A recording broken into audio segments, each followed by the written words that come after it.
Hello friends, അലീനി മനുവിൻ്റെ നാളത്തെ ഒരു വിശേഷങ്ങളിലേക്ക് ഏവരും സ്വാഗതം ചെയ്യുന്നു. ഈ ചാനൽ ആദ്യമായിട്ട് കാണുന്ന ആരുണ്ടെങ്കിൽ ലൈക്ക് ചെയ്ത് സബ്സ്ക്രൈബ് ചെയ്ത് കാണാൻ വേണ്ടി ഒരു കൂടി ഓർമ്മിച്ചുകൊണ്ട് വീട്ടിലേക്ക് കിടക്കാം. അങ്ങനെ നമ്മുടെ വൈജ കമലയെ വിളിക്കുവാണ്. കമലയെ എടുത്ത് ഇങ്ങോട്ടൊന്ന് വന്നാൽ തന്നെ, ഞാൻ ഇത്ര ദിവസമായിട്ട് ഇവിടെ ഇരിക്കുന്നത്, നിങ്ങൾക്കൊന്ന് വന്നാൽ തന്നെ, കാരണം നിങ്ങളെ ഒന്ന് കാണണം. കാരണം വേറെ ആരും ഇവിടെ ഇല്ല. എൻ്റെ മക്കളും എൻ്റെ കെട്ടിയവനും എല്ലാം എനിക്കെതിരെ നിൽക്കുവാണ്. നിങ്ങൾക്കൊന്ന് വന്ന് എന്നെ കണ്ടായിരുന്നു. നിങ്ങൾക്ക് എന്നാ ഇത് ചോദിക്കുമ്പോഴത്തേക്ക് പറയുക, എടി എനിക്ക് അങ്ങോട്ട് വരണമെന്നുണ്ട് വൈജെ. അത് നിൻ്റെ കെട്ടിയവൻ എന്നെ അടിച്ചിറക്കി വീട്ടിൽ ഞാൻ എങ്ങനെ കയറുന്നത്, ചൂലും കൊണ്ട് അടിച്ചിറക്കി. അത് ഞാൻ എങ്ങനെ സഹിക്കും? കാരണം അതൊന്നും കാര്യമാക്കണം. അതൊക്കെ ഒന്ന് കാര്യമാക്കണം. ഇങ്ങോട്ട് വാ, കാരണം എനിക്ക് കുറേ കാര്യം സംസാരിക്കാനുണ്ട് എന്ന് പറയുന്നത്. അപ്പോൾ എൻ്റെ വിഷയം എന്താണെന്ന് പറഞ്ഞ് ചോദിക്കുമ്പോഴത്തേക്ക് പറയാം, അതേ എൻ്റെ വീട്ടിൽ ഞാനിപ്പം തള്ളപ്പെട്ടൊരു വ്യക്തിയായിട്ട് നിൽക്കുക. ആദ്യം എൻ്റെ കെട്ടിയവൻ എന്നിൽ നിന്നകന്നു. ഇപ്പം എൻ്റെ മക്കൾ, അതായത് മക്കളുടെ മാറ്റം ഭയങ്കര മാറ്റം തന്നെ. ആദ്യം രോഹിത് അവൻ അവളെ അടിച്ചിറക്കിയതാണ് ഇവിടുന്ന്. അത് അലീനെ അടിച്ചിറക്കിയത്. ഇപ്പം അവനാണെങ്കിൽ അവളിവിടെ വന്നു കഴിയുമ്പോഴത്തേക്ക് അവളെ ശുശ്രൂഷിക്കുന്നത്. നമുക്ക് പനിയാന്ന് പറഞ്ഞപ്പോൾ അവൾ പനി ആയപ്പോഴത്തേക്ക് ശുശ്രൂഷിക്കുന്നത്. അതുപോലെ അവനാണെങ്കിൽ ഇവിടെ വന്നു കഴിയുമ്പോഴത്തേക്ക് അവന് പനിയായിട്ടിരുന്നപ്പോഴത്തേക്ക് അവൾ ശുശ്രൂഷിച്ച പോലെ തിരിച്ച് ചെയ്യുന്നു. ഇത് ഭയങ്കര അതായത് അവനെ കേസിൽ നിന്ന് ഇറക്കി വിട്ട് എന്നുള്ള പേരിലൊക്കെയാണ് ഈ കാഴ്ച കാണിച്ചുകൊണ്ടിരിക്കുന്നത്. അത് മാത്രമല്ല, ബബിത അടുക്കത്ത് പോലും അല്ലായിരുന്നു. ബബിത ഏറ്റവും കൂടുതൽ അവളെ വെറുത്തുകൊണ്ടിരുന്നത് ബബിതയായിരുന്നു. ബബിത ഇപ്പം അലിന ചേച്ചി എന്ന് പറഞ്ഞ് വിളിച്ചുകൊണ്ട് നടക്കുക. അതുകൂടാതെ അവൾ പനിയായിട്ട് കിടന്നപ്പോഴത്തേക്ക് അടുക്കളയിൽ പോലും കയറാത്ത ബബിതയാണ് അടുക്കളയിൽ കയറി കഞ്ഞിയും കറിയും എല്ലാം വെച്ച് എല്ലാവർക്കും കൊടുക്കുന്നത്. ഇതൊക്കെ എന്തൊരു മാറ്റം! ഞാനിവിടെ ഒരു ആൾ ഉള്ളതുപോലും അവർ കണക്കാക്കുന്നില്ല. എന്നെ വകവെക്കുന്ന പോലും ഇല്ല. അമ്മയ്ക്ക് വേണമെന്നുണ്ടെങ്കിൽ ഉണ്ടാക്കി കഴിക്കുന്നുള്ള രീതിയിലേക്കാണ് അവരുടെ സംസാരം. അവർ ഉണ്ടാക്കുന്ന എന്താണ് ഞാൻ കഴിച്ചുകൊണ്ടിരിക്കുക. അല്ലാതെ എനിക്ക് പറ്റുന്നില്ല. കമലയെടുത്ത് ഇങ്ങോട്ട് വന്നാൽ എന്നെ ഒന്ന് ആശ്വസിപ്പിച്ചാൽ എൻ്റെ കൂടെ നിന്നാൽ എന്നാന്ന് ചോദിക്കുമ്പോഴത്തേക്ക് ഇതിനെതിരെ എന്തെങ്കിലും ചെയ്തേ പറ്റത്തുള്ളൂ. കമലയെടുത്തേക്ക് ഒരു പണി വരുന്നുണ്ടെന്ന്. അപ്പോൾ എനിക്ക് പണിയോ? അതെ, കമലയെടുത്ത് അതായത് മനുവിനെ അവൾ ചാക്കിലാക്കിയിട്ടുണ്ട്. മനുവിനെ കെട്ടത്തുള്ളൂ എന്നുള്ള രീതിയിലൊക്കെ പറഞ്ഞുകൊണ്ടിരിക്കുന്നത് എന്നൊക്കെ. അതായത് മനുവായിട്ട് ഭയങ്കര കമ്പനി എന്തെങ്കിലും പ്രശ്നം ഉണ്ടാകും എന്നുള്ള രീതി പറയുമ്പോഴത്തേക്ക് കമല അതെ, മനു ഇവിടെ വന്നപ്പോഴത്തേക്ക് മനു എന്നോട് പറഞ്ഞു, ഞാൻ കെട്ടുവാണെങ്കിൽ അവളെ കെട്ടത്തുള്ളൂ, അതായത് അലീനെ കെട്ടത്തുള്ളൂ എന്നൊക്കെ ഭയങ്കര വാശിയില്ല. ഇതെന്താണ് ഒരു വേലക്കാരിനെ കെട്ടാൻ വേണ്ടി ഇത് തയ്യാറായിട്ട് നിൽക്കുന്നുണ്ട്. ഇതെന്താ മാറ്റുമെന്ന് എനിക്കറിയത്തില്ല. അത് മാത്രമല്ല വായിച്ചേ, ഇവിടെ ഗംഗേട്ടൻ, അത് ചേട്ടന്മാർ, അതായത് വൈജയുടെ ആങ്ങളമാർ മുഴുവൻ അവിടെ സെറ്റാണ്. അമ്മ വരെ ഇപ്പം ഒന്നും മിണ്ടുന്നില്ല. എനിക്കറിയത്തില്ല ഇതെന്താ സംഭവം എന്ന്, എനിക്കറിയത്തില്ല എന്നൊക്കെ പറയുമ്പോഴത്തേക്ക് വൈജ പറയണം, അയ്യോ അത് ശരിയാണല്ലോ, അത് എല്ലാവരും ഇങ്ങനെ തരട്ടെ, ഇതിനെതിരെ എന്തിനും ചെയ്തേ പറ്റൂ എന്ന് പറയുമ്പോഴത്തേക്ക് ശരി നമുക്ക് ചെയ്യാം, ഞാൻ അങ്ങോട്ട് വരാമെന്ന് പറയണം. അപ്പം ഈ സംസാരിച്ചുകൊണ്ടിരിക്കുന്നത് നമ്മുടെ അമ്മ കേൾക്കുന്നുണ്ട്. അമ്മ കോള് കട്ട് ചെയ്തിട്ടുണ്ട്. അമ്മ ചോദിക്കുന്നുണ്ട്, എടി നീ പോകുകയാണെങ്കിൽ എന്നെയും കൊണ്ടുപോകും കമല, എനിക്കാണെങ്കിൽ ഹോസ്പിറ്റലിൽ വരാൻ പറ്റിയില്ല, ഞാൻ നേരിട്ട് വന്ന് കാണാം എന്നുള്ളത് പറയുമ്പോഴത്തേക്ക് എനിക്കൊന്നും പറ്റില്ല. നിങ്ങളുടെ മക്കളെ വിളിച്ച് വരുത്തി, നിങ്ങളുടെ 3 ആമക്കളുണ്ടല്ലോ, അവരെ വിളിച്ച് വരുത്തി പോയി കണ്ടാൽ മതി. ഞാനൊന്നും നിങ്ങളെ കൊണ്ടുപോകത്തില്ല. നിങ്ങളെ വലിച്ചടിച്ചുകൊണ്ട് പോകാൻ എനിക്കെന്നെ ഭ്രാന്താണോ എന്നൊക്കെ ചോദിക്കുന്നുണ്ട്. അപ്പം എൻ്റെ കമല ഇങ്ങനെയൊക്കെ സംസാരിക്കുന്നത്, ഞാൻ നിൻ്റെ അമ്മയല്ലേ, നിൻ്റെ കെട്ടുവിൻ്റെ അമ്മയല്ലേ, നിൻ്റെ അമ്മയെ പോലെ അല്ലേ എന്ന് പറയുമ്പോഴത്തേക്ക് അയ്യോ. കാരണം ഇപ്പം എല്ലാവരും സെറ്റ് ചെയ്യുന്ന അലീനയുടെയും ബാലേന്ദ്രൻ്റെയൊക്കെ സെറ്റ് ചെയ്ത് നിൽക്കുകയല്ലേ, നിങ്ങളെയൊക്കെ ഞാൻ ഇവിടെ കൊണ്ടുപോകാം കേട്ടോ, എവിടെയെങ്കിലും കൊണ്ടുപോകാം എന്നുള്ള രീതി പറഞ്ഞു മര്യാദയ്ക്ക് അവിടെ കിടന്നോണം, എന്നെ വലിച്ചടിച്ചുകൊണ്ടിരിക്കരുത്, ഞാനൊന്നും നിങ്ങളെ കൊണ്ടുപോകത്തില്ല എന്നുള്ള രീതി പറഞ്ഞ് അവരെ നിർത്തുന്നുണ്ട്. അതുകൊണ്ട് നേരെ കമല വീട്ടിൽ വരിക. അപ്പോൾ കഥ തുറക്കുന്നത് നെടുമുറിക്കൽ വരികയാണ്. നെടുമുറിക്കൽ വന്നു കഴിയുമ്പോഴത്തേക്ക് കഥ തുറക്കുന്നത് നമ്മുടെ ഭവിതയാണ്.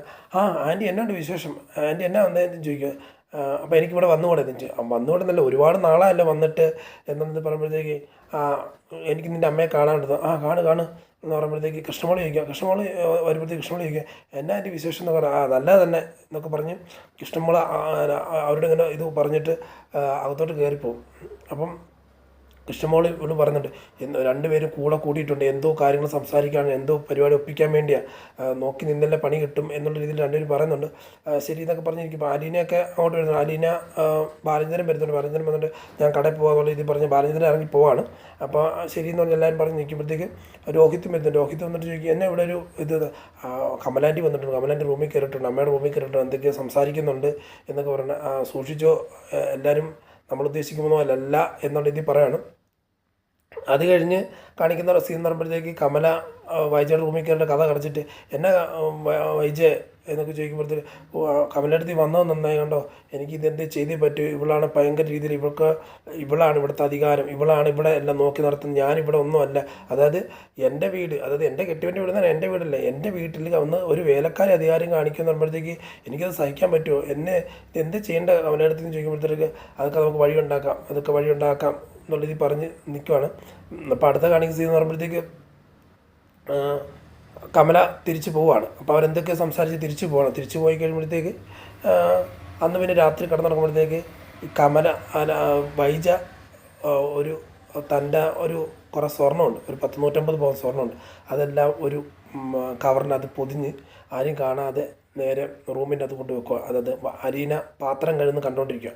അപ്പോൾ ആ സമയം നോക്കി കൊണ്ട് വെക്കുവാണ്. അതായത് അലീനയുടെ ഇതിൻ്റെ അലമാരയുടെ ബാക്കിലായിട്ട് കൊണ്ട് വെക്കുവാണ്. അലമാരയുടെ ബാക്കിലായിട്ട് കൊണ്ട് വെച്ച് കഴിയുമ്പോഴത്തേക്ക് എന്നിട്ട് ഇറങ്ങിപ്പോകും. അത് കഴിഞ്ഞ് പിറ്റേ ദിവസം രാവിലെ നോക്കുമ്പോഴത്തേക്ക് അയ്യോ എൻ്റെ സ്വർണ്ണം കാണുന്നില്ല, എൻ്റെ സ്വർണ്ണം കാണുന്നില്ല എന്ന് പറഞ്ഞാൽ ഭയങ്കര ബഹളമാണ്. ആര് നമ്മുടെ വൈജ ഉടനെ ഇതാര് സ്വർണ്ണം എടുക്കാനാണ്, മക്കളെല്ലാം വരും, ആര് സ്വർണ്ണം എടുക്കാൻ, ആരും ഇവിടെ സ്വർണ്ണം എടുക്കാനൊന്നും ഇല്ല എന്ന് പറയുമ്പോഴത്തേക്ക് കമല വന്നിട്ട് അതാണ് രവീൻ ബാലചന്ദ്രൻ വന്ന് ചോദിക്കുന്നുണ്ട്, ഇതെന്നെ ഇവിടെ എന്നെ വിഷയം തരാം, അമ്മയുടെ സ്വർണ്ണം കളഞ്ഞു പോയെന്നാണ് പറയുന്നതെന്ന് പറഞ്ഞ്. അപ്പം പോലീസിനെ വിളിക്കുന്നുണ്ട്. പോലീസിനെ വിളിക്കുന്നൊക്കെ അമ്മ പറഞ്ഞുകൊണ്ടിരിക്കുന്നത്, പോലീസിനെ വിളിച്ച് അന്വേഷിച്ചാൽ മതി ഇതൊക്കെ പറഞ്ഞുകൊണ്ടിരിക്കുന്നത് പറഞ്ഞത്. എന്നാൽ പോലീസിനെ വിളിക്കണം. അപ്പോൾ രോഹിത് വന്നിട്ടുണ്ട്, പോലീസിനെ വിളിക്കേണ്ട, നമുക്കിവിടെ CCTV നോക്കാമെന്ന് പറഞ്ഞു. CCTV നോക്കാമെന്ന് പറയുമ്പോഴത്തേക്ക് CCTV നോക്കുമ്പോഴത്തേക്ക് അതിൻ്റെ അകത്ത് ആരും പുറത്തുനിന്ന് വന്ന് എടുത്തായിട്ട് കാണുന്നില്ല, കാരണം രാത്രിയും വന്നിട്ട് കാണുന്നില്ല. പക്ഷേ അപ്പം ബബിത പറയുന്നുണ്ട്, ഇന്നലെ കമലാൻറ്റി വന്നിട്ടുണ്ടായിരുന്നു, എടി നീ ഇന്ന് കമലാൻറ്റിയെ കുറ്റം പറയുന്നത്, കമലാൻറ്റി ഒന്നും എടുത്ത് കാണത്തില്ല, നീ നമ്മുടെ ബന്ധുക്കാരാണ് നീ പറയുന്നതെന്നുള്ള ഇത് പറഞ്ഞു. അപ്പോൾ പിന്നെ ആരെ അമ്മ ഉദ്ദേശിക്കുന്നത് എന്ന് പറയുമ്പോഴത്തേക്ക് ഇവിടെ ഉണ്ടല്ലോ വേലക്കാരികളൊക്കെ ആയിട്ട് പറയുമ്പോഴത്തേക്ക് കമല ചേച്ചി അലീന ചേച്ചി ഒന്നും എടുക്കത്തില്ല എന്ന് പറയുമ്പോഴത്തേക്ക് അങ്ങനെയാണെങ്കിൽ അമ്മ പോലീസിനെ വിളിക്കുന്നു. അപ്പം പോലീസിനെ വിളിക്കണം. പോലീസ് വന്ന് അരിച്ചു പറക്കി തപ്പുമ്പോഴത്തേക്ക് വൈജയുടെ അലമാരയുടെ ബാക്കി തന്നെ കിട്ടും. വൈജയുടെ അലമാര ബാക്കി കിട്ടുമ്പോഴത്തേക്ക് ചോദിക്കുന്നുണ്ട്, ഇതെന്നെ എങ്ങനെ സംഭവിച്ചതെന്ന് ചോദിക്കും. ഉടനെ അല്ല എനിക്കറിയത്തില്ല എന്ന് പറയുമ്പോഴത്തേക്ക് ഇന്നലെ വരെ ഒരു കുഴപ്പമില്ലായിരുന്നു, ഇന്നലെ വരെ ആ അമ്മയുടെ റൂമിൽ എപ്പോൾ കണ്ടാലും അമ്മയുടെ റൂമിൽ അമ്മയാണ് അലമാരെല്ലാം പൂട്ടിയിട്ട് സൂക്ഷിച്ച് വെച്ചുകൊണ്ടിരുന്നത്. ഇന്നലെ കമലാൻറ്റി വന്നതിന് ശേഷം എന്തോ നടന്നിട്ടുണ്ട്, സംഭവം എന്താ അമ്മ പറയുന്നതെന്ന് ചോദിച്ചു. എന്നാ സംഭവിക്കുക പറഞ്ഞാൽ ഇപ്പം എനിക്ക് എൻ്റെ സ്വർണം കിട്ടില്ലല്ലോ, അത് ചിലപ്പം വേറെ ആരുടെ അടുത്ത് ബാക്കി വെച്ചതായിരിക്കും എന്ന് പറഞ്ഞ്. ആരും വെച്ചാൽ അമ്മ തന്നെയല്ലേ വെച്ചത്. അപ്പോൾ പോലീസൊക്കെ പറഞ്ഞു, പോലീസ് തന്നെ ചോദിക്കുന്നുണ്ട്, നിങ്ങൾ തന്നെ എടുത്ത് മറവ് ചെയ്തിട്ട് നിങ്ങൾ തന്നെ ഞങ്ങളെ പോലീസിനെ വിളിച്ച് ഞങ്ങളെ മെനക്കാടാക്കരുത് എന്നുള്ള രീതിയിൽ പറഞ്ഞ് പോലീസ് കടന്നു പോകുന്നുണ്ട്. അപ്പോൾ പോലീസിന് പറയുന്നുണ്ട്, ഇതിന് നീ ഇത് തൊണ്ടിമുതലാണ്, നിങ്ങളിനി കോടതി ഒന്ന് മേടിച്ചാൽ മതി. അപ്പോൾ അത് പണിയാണല്ലോ. അപ്പം കമല വൈജ പറയുന്നുണ്ട്, അതെങ്ങനെ സാറേ ശരിയാണ്, എൻ്റെ സ്വർണ്ണം എനിക്ക് തിരിച്ചു കിട്ടിയല്ലോ, അപ്പം അത് എനിക്ക് തന്നെ തന്നേക്കുന്ന. അതെ നിങ്ങളുടെ സ്വർണ്ണമാണ്, ഏതൊക്കെയാണ് നിങ്ങളുടെ സ്വർണം എന്ന് തെളിവോടെ കൊണ്ട് പറഞ്ഞാൽ മാത്രമേ ഇതിനകത്ത് നടക്കത്തുള്ളൂ, ആ സ്വർണ്ണങ്ങളൊക്കെ തിരിച്ച് കിട്ടാൻ പറ്റത്തുള്ളൂ. അല്ല ഇതിൻ്റെ അത് കൂടുതലുണ്ടെങ്കിൽ അത് നിങ്ങളെ ആയിരിക്കത്തില്ല. നിങ്ങൾ പറഞ്ഞ സ്വർണ്ണം ഏതൊക്കെയാണ് സ്വർണ്ണം അത് കറക്റ്റായിട്ട് പറഞ്ഞ് തെളിവും കാണിച്ച് മേടിച്ചോണ്ട് പൊക്കോ എന്നുള്ള രീതി പറഞ്ഞു. അപ്പം വൈജു ഓർക്കുക ഇത് പണിക്ക് മേലെ പണിയായല്ലോ എന്നുള്ള രീതി ഇങ്ങനെ സ്വയം പറഞ്ഞുകൊണ്ടിരിക്കുകയാണ്. ശരി സാർ, അപ്പം ബാലചന്ദ്രൻ പറയുന്നുണ്ട്, ശരി സാർ അതങ്ങനെ ചെയ്തോളൂ എന്നുള്ള രീതി പറഞ്ഞ് കൊടുത്തുള്ളൂ. പോലീസുകാരെ പോവുകയാണ്.